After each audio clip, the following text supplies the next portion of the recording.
જોવા મળી રહ્યું છે। સતત વરસાદથી નીચાણવાળા વિસ્તારોમાં પાણી ભરાઈ ગયા છે। અથવા લાઇન પાલે પોઈન્ટ વિસ્તારમાં પણ પાણી ભરાઈ ગયા છે। તો વરસાદની શરૂઆતમાં જ પાણી ભરાવાના જે દ્રશ્યો છે આપ જોઈ શકો છો। નીચાણવાળા વિસ્તારો પાણીમાં ગરકાવ બન્યા છે। હજુ તો ચોમાસાની શરૂઆત છે એટલે કે હજુ તો વરસાદ વરસ્યો છે ત્યાં તો નીચાણવાળા વિસ્તારો પાણીમાં ગરકાવ દેખાઈ રહ્યા છે। મેઘરાજાની પધરામણી થતા ઠેર ઠેર પાણી ભરાયેલા પણ જોવા મળી રહ્યા છે।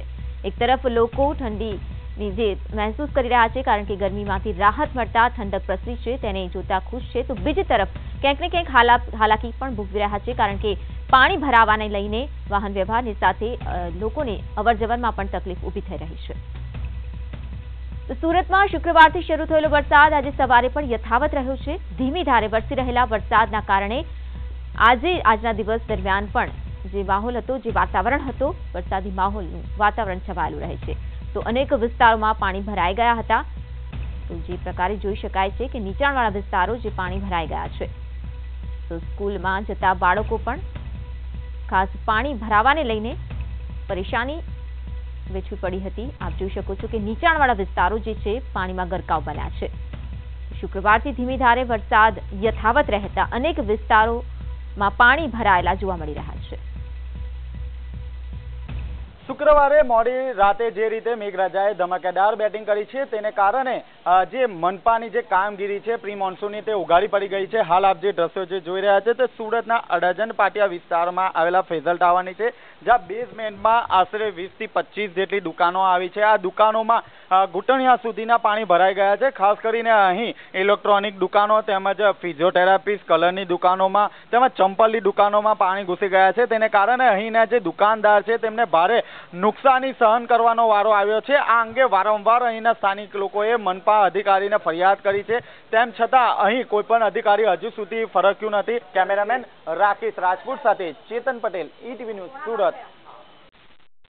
ખાસ રિપોર્ટ જે રજૂ કરાઈ રહ્યા છે ચેતન, તેની પાસે જઈએ, તેમની પાસેથી માહિતી મેળવીએ વધુ। જે ખાસ કરીને સુરતની વાત કરીએ, વરસાદી માહોલ છે, વાતાવરણ છે, આજના દિવસ દરમિયાનની વાત કરીએ, ઠેર ઠેર પાણી ભરાઈ ગયા છે। હજુ તો વરસાદની શરૂઆત છે ત્યાં પાણી ભરાયા છે। ખાસ પાણીના નિકાલ માટે શું કોઈ વ્યવસ્થા તંત્ર તરફથી જોવા મળી રહી છે?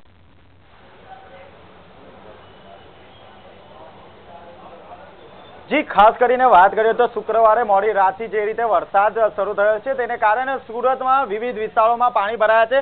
ખાસ કરીને આપ જે દ્રશ્યો જે જોઈ રહ્યા છે તો સુરતના અડાજણ વિસ્તારના છે, જ્યાં ખાસ કરીને જે બેઝમેન્ટમાં દુકાનો જે આવેલી છે તેમાં પાણી ભરાઈ ગયા છે।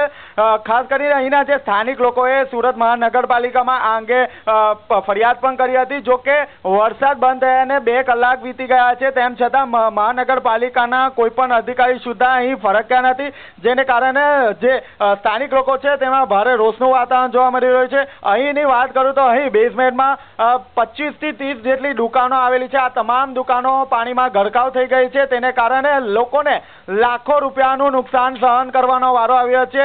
લોકો હાલ જે સામાન નુકસાની જે વેઠવી પડી છે તે હાલ સામાન બધો એકઠો કરી રહ્યા છે અને ખાસ કરીને જે રીતે સુરત મહાનગરપાલિકાની જે રેડિયાર કામગીરી છે તે લોકોની સામે આવી છે, તેને લઈને લોકોમાં ભારે રોષનું વાતાવરણ જોવા મળી રહ્યું છે।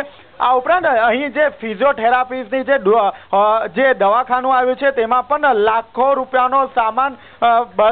રૂપિયાનો સામાન પાણીમાં ગરકાવ થઈ ગયો છે, તેને કારણે રોષ જોવા મળ્યો છે।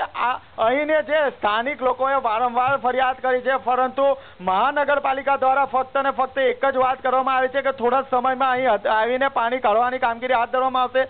જો કે વરસાદ બંધ થયા અને ફરિયાદ કર્યાને 2 કલાક વીતી ગયા છે, તેમ છતાં મહાનગરપાલિકાના કોઈ પણ અધિકારી અહીં ફરક્યા નથી। હાલ આપણી સાથે અહીંના એક સ્થાનિક જોડાયા છે, તો સ્થાનિક સાથે વાતચીત કરીએ। જી, કઈ રીતે પાણી ભરાયું છે, કેટલું નુકસાન છે? ડ્રેનેજ લાઈન બરાબર એ લોકો પ્રી મોન્સૂન કરી નથી, એના લીધે બધું પાણી ભરાઈ ગયું હતું અને એ બધું પાણી નીચે આવ્યું છે અને મારું આખું ક્લિનિક ટોટલી ખતમ થઈ ગયું છે। 7 લાખનું નુકસાન થયું છે ટોટલ મને।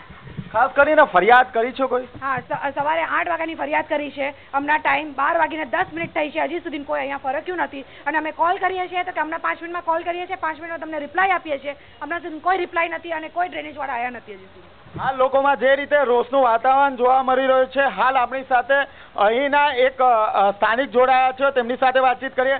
જી ચાચા, કેટલું નુકસાન છે? ફરિયાદ કરવામાં આવી છે કોઈ? ના, હું ફરિયાદ નથી કરેલ, કરવાની છે। 2.5 લાખનું કરીબ અંદાજ નુકસાન છે। ટીવીની દુકાન છે મારી। જી, ખાસ કરીને અહીં કેટલી દુકાનો છે, કેટલું નુકસાન થયું છે? હા, તો કમ સે કમ 25 થી 30 દુકાન છે. બધી દુકાનમાં લાખોનો હિસાબ ગણતી જ નહીં હોય, એટલે કરોડોના હિસાબે ચાલી જાય, એટલું નુકસાન થયું છે. જી, આપે જે રીતે જોયું તે રીતે હાલ લોકો પાણીમાં અહીં ઊભા છે. સુરત મહાનગરપાલિકાની ટીમ હજુ સુધી ફરિયાદ કરવા છતાં આવ્યા નથી, તેને કારણે લોકોમાં ક્યાંક ને ક્યાંક રોષનું વાતાવરણ જોવા મળી રહ્યું છે. હાલ લોકો મહાનગરપાલિકાના અધિકારીઓ ક્યારે આવે ને ક્યારે આ પાણીને બહાર કાઢવાની કામગીરી હાથ ધરશે તેની રાહ જોઈને બેઠા છે. જી ચેતન, ચોક્કસથી આભાર તમામ માહિતી બદલ. તો લોકોને પારાવાર મુશ્કેલીની સાથે સાથે નુકસાન વેઠવાનો પણ વારો આવ્યો છે, કારણ કે પાણી ભરાઈ ગયા છે, ઘૂંટણસમાં પાણી આપ પણ જોઈ શકો છો. જે દુકાનો છે, જે ખાસ કરીને અહીં વેપાર ચાલી રહ્યો છે, મોટા નુકસાનને લઈને લોકો જણાવી રહ્યા છે. જે વેપારીઓ છે, તો ટીવીની દુકાન સાથે સાથે ફિઝિયોથેરાપીનું જે ક્લિનિક છે તેમાં પણ લાખોનું નુકસાનને લઈને તેઓ જણાવી રહ્યા હતા. તો શુક્રવારથી જે વરસાદ વરસ્યો હતો ત્યારબાદની જે પરિસ્થિતિ છે સુરતમાં, આપ દ્રશ્યો થકી જ અંદાજ લગાવી શકો છો.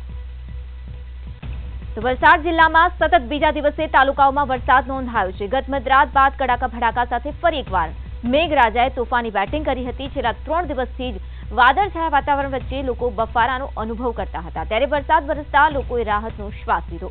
સૌથી વધારે વરસાદ વલસાડ શહેરમાં ખાબક્યો છે. 24 કલાકમાં 5 ઇંચ વરસાદ નોંધાયો છે, જેને લઈને નીચાણવાળા વિસ્તારોમાં પાણી ભરાઈ ગયા હતા.